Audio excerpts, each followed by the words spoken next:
Firdaus Saad Parulian Panjaitan, seorang ayah sekaligus ahli elektro. Lahir di Pematang Siantar pada tanggal 4 April 1947. Anak pertama dari 7 bersaudara ini memulai jenjang pendidikannya yang pertama di bangku Sekolah Rakyat Negeri 10. Beliau melanjutkan jenjang pendidikan menengahnya di SMP Negeri 3 dan SMA Negeri 1 Pematang Siantar. Setelah itu beliau melanjutkan pendidikan tingginya di Strata 1 Fakultas Teknik Universitas Sumatera Utara. Usai menamatkan pendidikan tingginya, beliau berangkat ke Jakarta untuk memulai karirnya di dunia pekerjaan dengan bermodalkan ijazah sementara. Pada akhirnya, pilihan beliau untuk hijrah ke Jakarta itu pun membuat ia bertemu dengan Rita Tambunan, seorang wanita yang kini menjadi pasangan hidup beliau. Saya ketemu sama Bapak awalnya tahun 1978 di Jakarta. Memang Bapak kenalan sama saya yaitu dari orang tua, dijodohin lah, dikenalin sama orang tua, dan dia datang setiap malam minggu. Saya di Jakarta tinggal bersama abang saya di Jakarta. Terus Bapak selalu datang setiap malam mingguan itu. Terus setahu saya Bapak ini sudah mempunyai teman. Ternyata dia datang ke rumah, selalu datang tiap Sabtu. Masih single, belum punya teman. Nah, saya menganggap Bapak datang ke rumah saya bukan untuk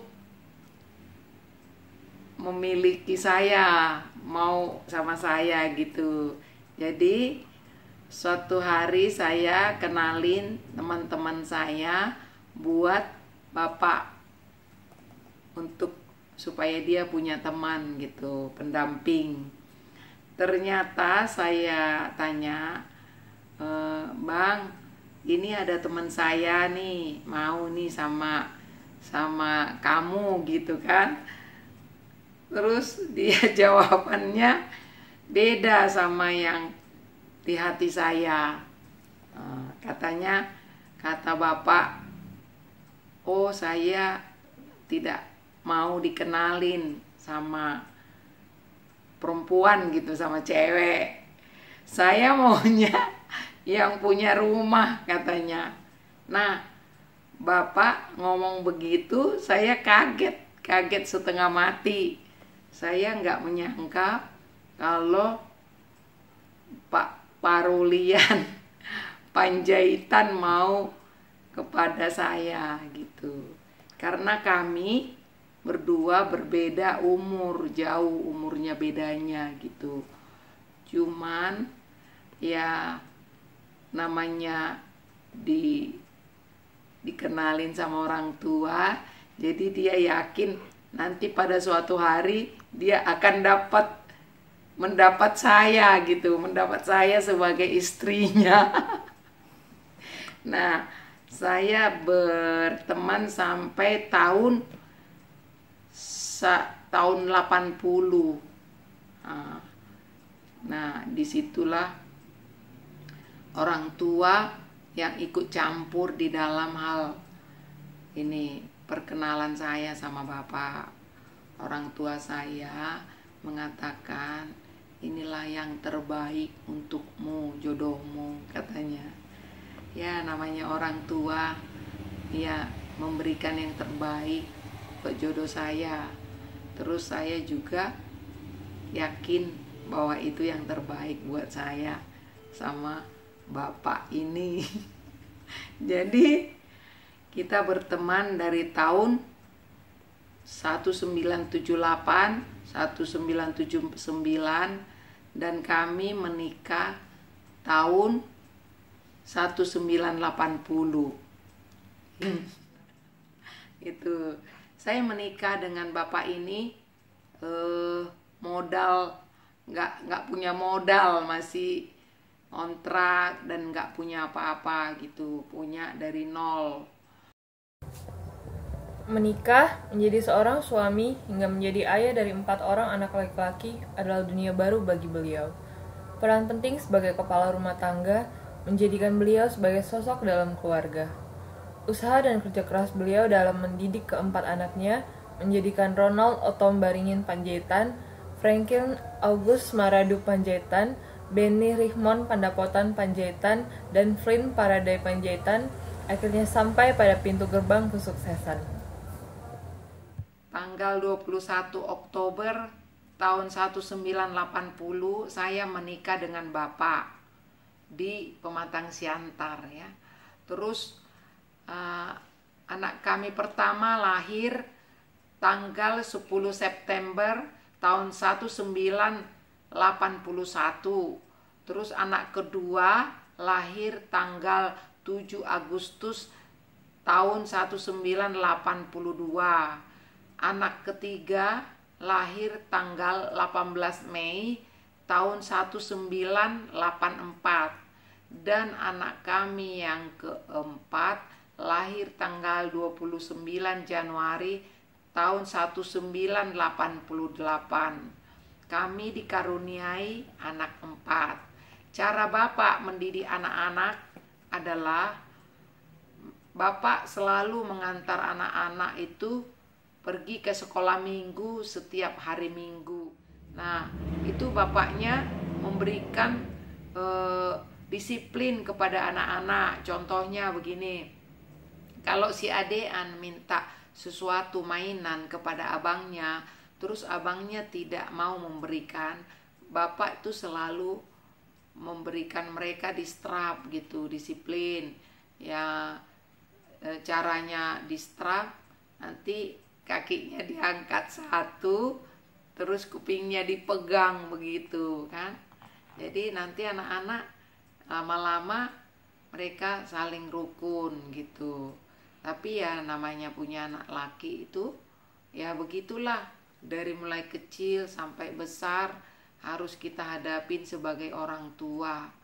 Nah, Bapak selalu menerapkan kepada anak-anak disiplin belajar. Itu belajar, kalau ada PR apa dari sekolah harus dikerjakan, tapi dengan catatan harus istirahat dulu pulang sekolah, istirahat tidur gitu. Kalau anak-anak tidak mau tidur, disuruh bapaknya harus tidur dulu supaya nanti bisa belajar, mandi sore belajar. Kalau anak-anak tidak mau tidur, cuman dikasih waktu sama bapak, dihitung 1, 2, 3, 4, 5, 6, 7, 8, 9, 10. Biasanya kalau udah 10, udah 10 dihitung, anak-anak pada tidur semua, udah ngorok semuanya. Nah, itulah Bapak Parulian mengajarkan anak-anak dari kecil disiplin. Mengenai juga tidak boleh suka berbohong, karena Tuhan dengar dari atas. Apapun yang kita kerjakan, tidak boleh berbohong sama orang tua. Semua Tuhan tahu apa yang kita kerjakan. Jadi Bapak tuh selalu meyakinkan bahwa yang kita kerjakan itu semuanya Tuhan tahu gitu. Supaya nanti pas sudah kuliah, mahasiswa, atau nanti kerja atau dapat jodoh, mereka udah tahu mana yang baik dan mana yang tidak baik. Jadi dari dulu juga mereka dari SD udah diajarkan agama, les, kursus agama. Biasanya orang kursus pelajaran, tapi Bapak memberikan anak-anak ini spesial les agama. Sejak memutuskan hijrah ke Jakarta, beliau telah melalui banyak proses hingga sampai berada di titik sekarang. Seperti impiannya dahulu, beliau ingin meniti karirnya di ibu kota.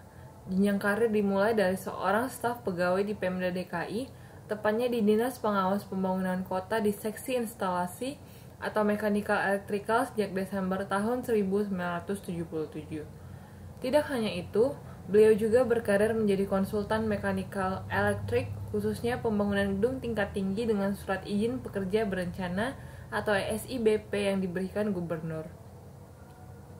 Namun akhirnya dicabut, karena SIBP selayaknya hanya dimiliki oleh orang independen, bukan staf pegawai Pemda.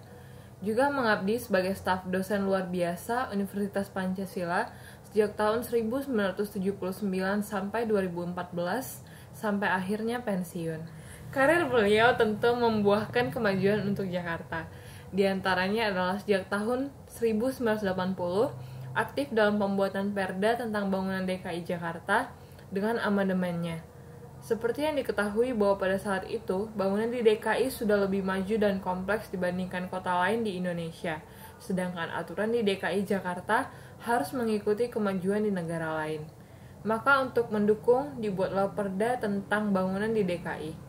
Sehingga dibentuk tim ahli di antaranya TPAK atau Tim Penasihat Arsitek Kota, TPKB, tim Penasihat Konstruksi Bangunan, dan TPIB atau Tim Penasihat Instalasi dan Perlengkapan Bangunan. Kemudian akan dikirim untuk melakukan studi banding ke beberapa negara maju, dan beliau termasuk salah satu di antaranya. Sebagai penyidang Pemda, beliau ikut bersama tim ahli dari bidang TPAK, TPKB, dan TPIB untuk mengawasi pembangunan Bandara Soekarno-Hatta tahap pertama. Namanya masalah di kantor pasti selalu ada gitu. Kalau Bapak Parulian Panjaitan menyelesaikan masalah yang ada di kantor, pasti di kantor diselesaikan, bisa sampai malam gitu kan ya. Tapi kalau Bapak jarang membawa masalah kantor dibawa ke rumah gitu. Kalaupun misalnya ada yang menelepon misalnya hari Sabtu atau Minggu pas weekend libur mengenai kantor, Bapak selalu mengatakan nanti diselesaikan di kantor pas hari Senin misalnya gitu.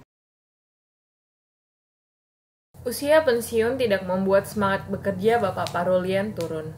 Hingga saat ini, beliau masih aktif sebagai konsultan untuk beberapa stasiun MRT di Jakarta, seperti Senayan, Istora, Bendungan Hilir, dan Setiabudi.